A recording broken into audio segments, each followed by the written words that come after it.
मैं ये तब तक नहीं समझता था जब तक मैं फादर नहीं बना। मेरी जिंदगी में दो बहुत प्यारे बच्चे हैं, एक बेटा है और एक बिटिया है। बेटा बड़ा है। जब वो हुआ तो मेरे को समझ आया पिता बनना क्या होता है। मुझे लगता है उसके बाद हमारे जीवन का हर निर्णय उसके हिसाब से हुआ। यहां जाने से वो रोता है, वहां नहीं जाएंगे। वहां जाने से वो हंसता है तो वहां जाएंगे। उसको इस तरीके की पिक्चरें पसंद है तो ऐसी पिक्चरें जाएंगे। उसको मॉल में जाना पसंद है तो मॉल में जाएंगे। उसके लिए घोड़ा बनेंगे, वो पीठ पे घोड़ा बन के चढ़ेगा, हमारे कपड़ों पे सूसू करेगा, वो बोलेगा मैं ये खाऊंगा तो उसको खिलाएंगे। अपनी कोई जरूरत पूरी हो ना हो, अपनी इच्छाएं अधूरी रह जाए, लेकिन उसकी जो इच्छा हुई वो पूरी करेंगे। और मैं ही नहीं, मुझे लगता है दुनिया का हर माँ बाप अपनी सामर्थ्य में अपने बच्चे की हर इच्छा पूरी करता है। फिर बच्चे ऐसा क्यों करते हैं? एक दिन जब वो बड़े हो जाते हैं तो वो अलग घर बसाने की क्यों सोच लेते हैं? चलिए अलग घर बसा भी लिया, वो डिस्कनेक्ट होने की क्यों सोच लेते हैं? कोई पत्नी अपने पति के कहने पर, कोई पति अपनी पत्नी के कहने पर अपने माँ बाप को क्यों छोड़ देता है, जिसने पैदा किया, इतना बड़ा किया, एक एक दुख उठाया, हर सुख ही उनसे जुड़ा था। सच कहूं तो संतान होने के बाद माता पिता का जीवन ही नहीं रह जाता। संतान हंसता है तो वो हंसते हैं और संतान रोती है तो वो रोते हैं। फिर बच्चे ऐसा क्यों करते हैं? एक पिता रात को बिस्तर पर लेटे हुए थे।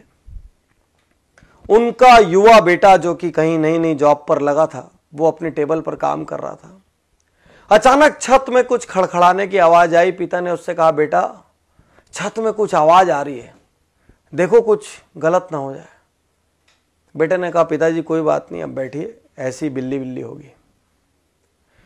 थोड़ी देर बाद फिर आवाज बढ़ी। पिता ने कहा, बेटा आवाज देखो बढ़ गई है, बेटा बहुत चोरियां हो रही है आसपास, थोड़ा सा देख लो। बेटा ने कहा, पिताजी कोई बिल्ली होगी, कोई चूहा हो गया, हवा से कुछ सामान लुढ़क गया होगा, आप सो जाइए। 5 मिनट बाद फिर जोर की आवाज हुई। पिता उठ गए। पिता ने कहा, बेटा देख लेता तो अच्छा होता, कुछ हो ना जाए। और बच्चा जोर से भड़क के कहता है, आपको तो नींद आती नहीं है, आपको क्या है, दिन भर आप सोते रहते हो, आपको कोई काम है नहीं, मुझे तो काम करने दो, अरे जो होगा मैं देख लूंगा, आप चुपचाप सोने क्यों नहीं जाते, इतना परेशान क्यों कर रहे हो? पिता की आंखें गीली हो गई, नम हो गई आंखें। पिता चुप रहे और कुछ मिनट बाद वो कहते हैं बच्चे से, बेटा तूने बचपन में मुझसे 1000 प्रश्न किए, लाख प्रश्न किए। आसमान नीला क्यों होता है, बारिश कैसे होती है, सूरज कैसे उगता है, चंदा मामा में कौन रहता है, गाड़ी कैसे चलती है, पतंग कैसे उड़ती है। बेटा मैं तेरे हर प्रश्न का जवाब देता रहा। कभी नहीं जानता था तो झूठ मूठ का देता रहा, कभी कहीं से पूछ के देता रहा, कहीं से पता करके देता रहा। बेटा मैं तेरे पर कभी गुस्सा नहीं हुआ कि आसमान नीला क्यों होता है तो तेरे को क्या करना है उससे। बेटा मैंने कभी नहीं कहा, और आज तो मेरी छोटी सी बात से बुरा मान गया।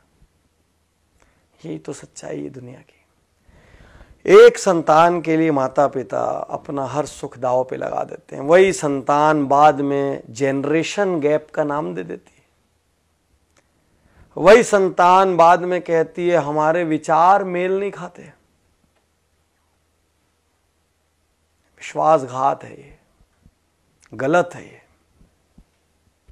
जितना आपकी सामर्थ्य हो उतना आपको करना चाहिए। मैं ये नहीं कहता कि आप श्रवण कुमार बन जाए और कांधे पर उठाकर लेके जाएं, लेकिन जितनी आपकी सामर्थ्य हो उतना आपका दायित्व बनता है। और आपके माता पिता मॉडर्न नहीं है तो संकोच मत करिए। वो मॉडर्न इसलिए नहीं है क्योंकि वो उतने समृद्ध नहीं थे, उनके पास वो लग्जरीज नहीं थी, उनको इंग्लिश बोलना नहीं आता तो शर्म मत करिए, क्योंकि उस समय इंग्लिश मीडियम स्कूल नहीं थे, और थे भी तो उनकी क्षमता नहीं थी। क्षमता होती तो क्यों भला वो हल्के रहते। लेकिन आप ये तो सोचो कि उन्होंने आपके लिए क्या किया। उन्होंने ये तो किया कि आपको इतना सामर्थ्यवान बना दिया। अब आपका क्या दायित्व छोड़ के चले जाएं? अब आपका क्या दायित्व है बुढ़ापे में, जब उनको किसी के साथ की सबसे ज़्यादा ज़रूरत है? अरे किसी जॉब की वजह से, असाइनमेंट्स की वजह से पास ना रह पाए तो हर दिन एक फ़ोन तो कर सकते हैं, हर कुछ महीने में मिलने तो आ सकते हैं, सारी व्यवस्थाएं तो जुटा के दे सकते हैं कि किसी किस्म की कोई तकलीफ ना हो जाए।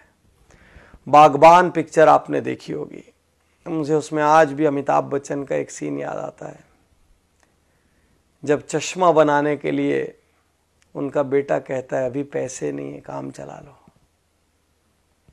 और छोटा सा बच्चा पैसे ला के देता है कि पापा पहले, दादाजी पहले चश्मे बनवा लो।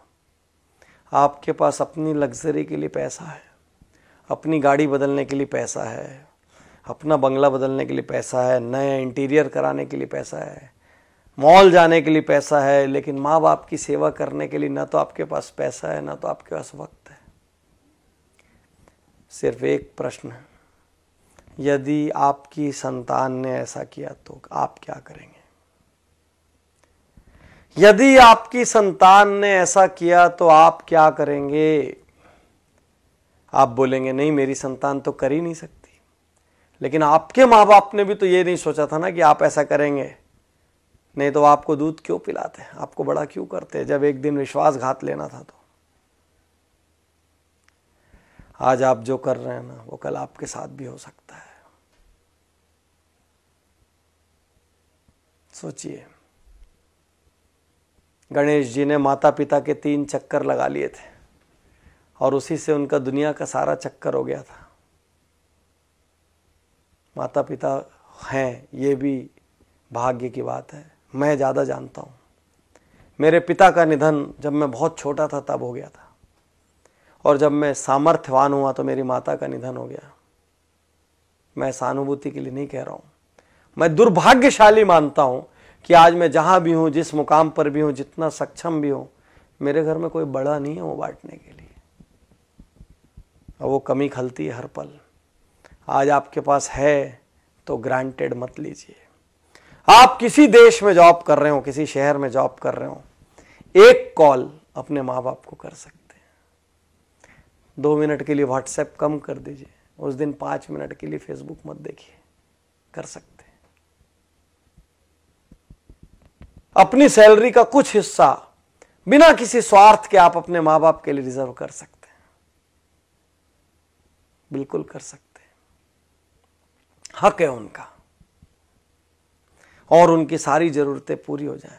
मैं ये नहीं कह रहा कि आप सब कुछ अपना छोड़ के कर दें, वो तो संभव नहीं है इस युग में, लेकिन जितनी सामर्थ्य है बिना स्वार्थ के कर सकते हैं। आप पूछ के देखिए। और यदि आपकी संतान ने ऐसा कर दिया ना साथियों, तो याद रखना ये बीज आपका बोया हुआ है। याद रखना आप, ये बीज किसी और ने नहीं बोया है। हर किसी से मैं कहता हूं, अपने माँ बाप का बहुत आदर करो, क्योंकि आपकी संतान वही करेगी जो आपको करते हुए देख रही है। आप माँ बाप का अनादर करो और अपनी संतान से कहो मेरा आदर करना संभव नहीं है। आप माँ बाप के लिए कमजोर खाना खिलाओ, माँ बाप के लिए कमजोर बर्तन रखो, माँ बाप के लिए अलग व्यवस्था रखो, अपने लिए सुपर डुपर व्यवस्था रखो, वो भी संतान देख रही है। याद रखना, याद रखना। तो बहुत आदर करिए, रोज सुबह पैर छूइए। यदि आप साथ में रहते तो पैर छू के अपने काम पर निकलिए। हफ्ते में 1 दिन 2 दिन, घंटा 2 घंटा वक्त दीजिए, बिना बात बैठिए। हफ्ते में 1 आध दिन अपनी मम्मी की गोद में सिर रख के बैठ जाइए, बोलिए मेरा सिर पे आज मालिश कर दो। गप मार लीजिए जैसा मारते थे, वैसे ही खेल लीजिए जैसे बचपन में खेलते थे। हफ्ते में 1 दिन 2 घंटे तो बनता है यार, इतना बनता है, उन्होंने किया है उतना।